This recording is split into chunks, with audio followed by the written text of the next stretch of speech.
सोच को सच में बदलते देर नहीं लगती, इसीलिए तो कहते हैं कि सकारात्मक सोचिए। तो दोस्तों, आइए सुनते हैं एक छोटी सी कहानी और बनाते हैं एक बड़ी ही आसान सी रेसिपी। तो सुनते रहिए आज का हमारा ये podcast, the taste of India podcast, जिसका सार विभिन्नता में एकता है, जहां भारत की सांस्कृतिक विभिन्नता को हम स्वादिष्ट व्यंजनों के माध्यम से एक सूत्र में बांधेंगे। इस कुकरी शो से अब आप बिना कंप्यूटर या बिना किताब छुए फोन के माध्यम से अपने ही किचन में इन स्वादिष्ट रेसिपीज को सुनते हुए बना सकते हैं। इन रेसिपीज को आप हमारे वेबसाइट thetasteofindia.com पर भी पढ़ सकते हैं। नमस्कार, the taste of India podcast के इस नए एपिसोड में मैं पूजा और मैं दिलीप आप सबका हार्दिक स्वागत करते हैं। जिंदगी में कई बार ऐसा होता है कि जब हम अपने सोचने का तरीका बदलते हैं तब हमारी जिंदगी भी बदल जाती है। जिंदगी में जो कुछ भी होता है वो सिर्फ 10% ही होता है, बाकी 90% तो हम जो हुआ है उसके बारे में क्या सोचते हैं, यानी कि हमारा रिएक्शन होता है। एक लड़का था जो देख नहीं सकता था। ये लड़का भीख मांगकर अपना जीवन गुजारता था। एक दिन ये अंधा लड़का हर रोज की तरह एक बड़ी सी बिल्डिंग के आगे बैठकर भीख मांग रहा था। उसी समय वहां से एक दूसरा लड़का गुजरा और उसने इस अंधे लड़के को भीख मांगते हुए देखा। वह लड़का उसी बिल्डिंग में एक ऑफिस में काम करता था। जब उस लड़के ने देखा कि ये लड़का भीख मांग रहा है तो वो उसकी मदद करने के लिए उसके पास पहुंचता है। वह जाकर देखता है कि इस लड़के के पास एक डिब्बा है और इस डिब्बे में थोड़े से सिक्के भी हैं। कुछ लोग आते हैं, इस लड़के को पैसे देते हैं और कुछ लोग उसे बस देखकर ही चले जाते हैं। अब लड़के ने यह भी देखा कि उस अंधे लड़के के पीछे एक बोर्ड लगा हुआ था जिस पर लिखा हुआ था, मैं एक अंधा लड़का हूं, मेरी मदद कीजिए। ये सब देखकर वो सोचने लगा कि इस दुनिया में बड़े ही कमाल के लोग हैं, जिसे मदद की जरूरत होती है उसे कोई मदद नहीं करता। उस बोर्ड पर जो लिखा था उसने वो मिटा दिया और उसकी जगह पर और कुछ लिख दिया। अब वो बोर्ड उसने अंधे लड़के के सामने रख दिया और उसके सामने रखे डिब्बे में कुछ पैसे डालकर वो अपने ऑफिस चला गया। फिर वो ऑफिस पहुंचता है और हर रोज की तरह अपना काम करता है। शाम को जब वो ऑफिस से अपने घर जाने के लिए निकलता है तभी उसे वो अंधा लड़का याद आ जाता है। वो ये सोचता है कि मैं घर जाने से पहले एक बार उस लड़के को देख लेता हूँ और उस अंधे लड़के के पास जाता है। उसके पहुंचते ही वो लड़का खड़ा हो जाता है और वो कहता है कि भैया, मैंने आपको आपकी आने की आहट से ही पहचान लिया। आप वही है ना जो सुबह आए थे और मेरे इस बोर्ड पर कुछ लिख कर गए थे।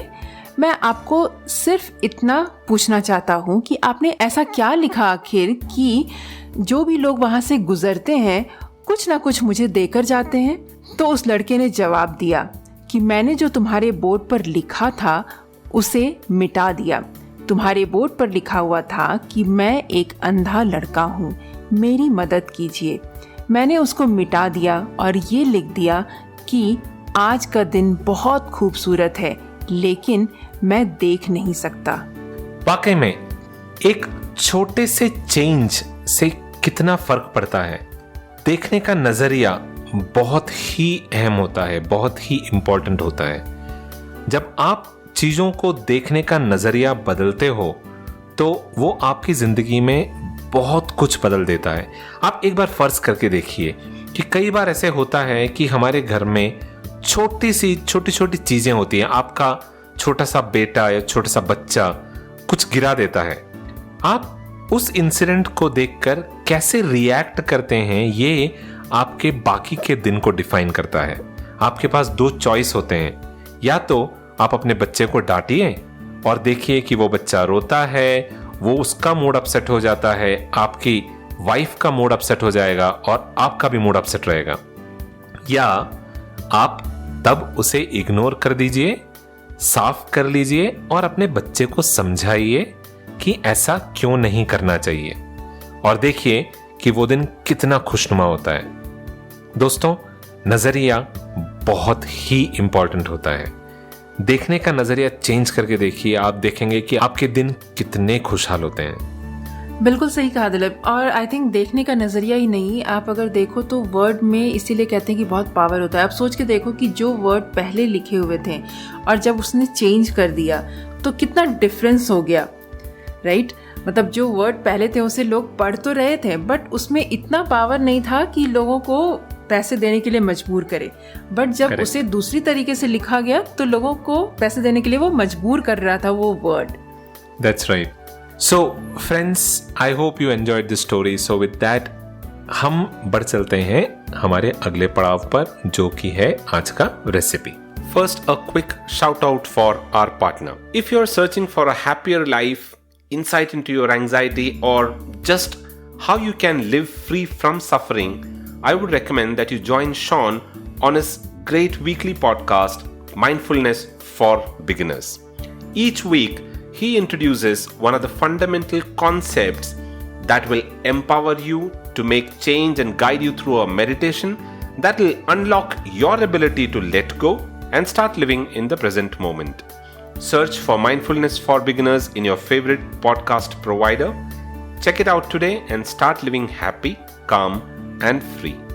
Now let's get on to today's recipe.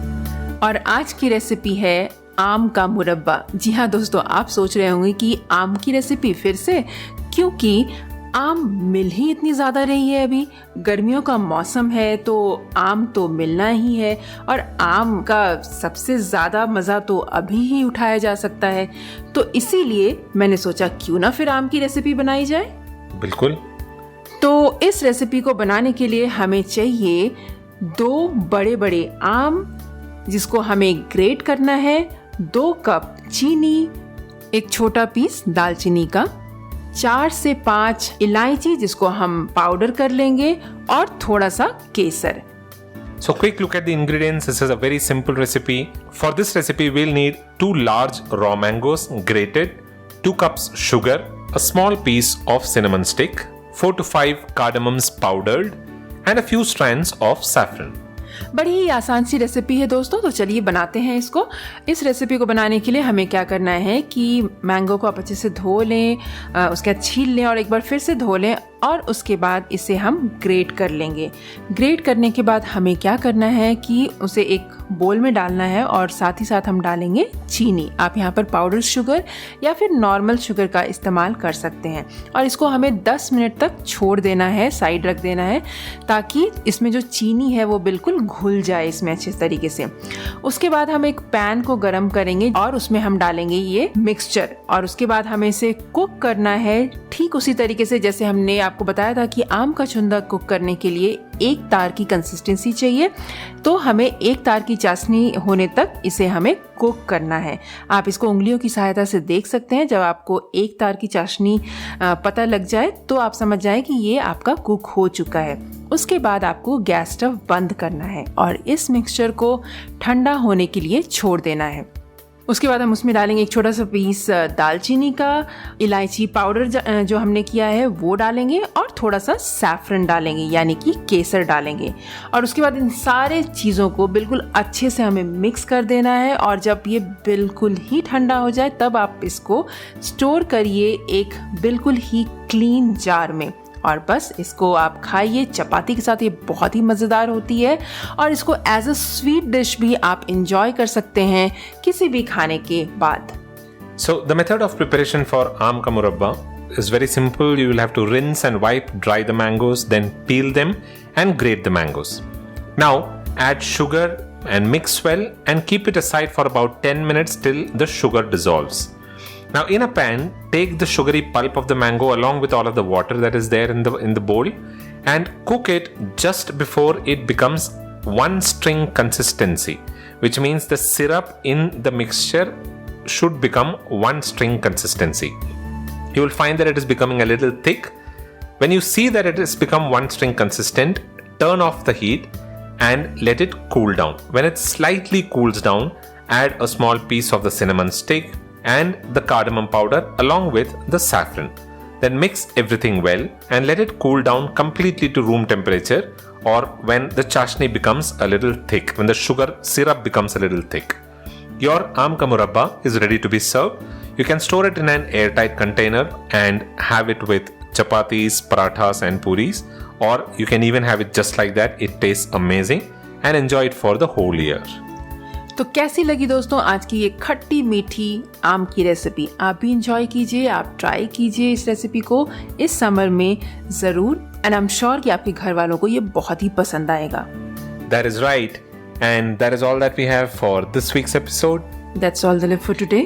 I hope you enjoyed this week's episode. If you liked it, then do take a few minutes out and rate the show on Apple Podcasts or wherever you're listening to this show on, because it'll help in the overall rankings of this show in there. Visit thetasteofindia.com for the printable recipe card, the show notes, and also the step-by-step process of making this recipe. If you have any comments or suggestions, you can post all of that in there at thetasteofindia.com. That is all that we have for this week. You can tune in to the Taste of India podcast on your favorite podcasting platform, including Apple Podcasts, Google Podcasts, Stitcher, TuneIn Radio, Amazon Prime Music, Karma 2.0 channel number 208, JioSaavn, Spotify, Gaana, and we are now available on the OTT platform Epic On as well. We'll be back again the next week with another tasty recipe and a very interesting story. Until then, keep listening to the Taste of India podcast. This is goodbye from Dilip. And goodbye from Pooja. You all have a wonderful rest of the week.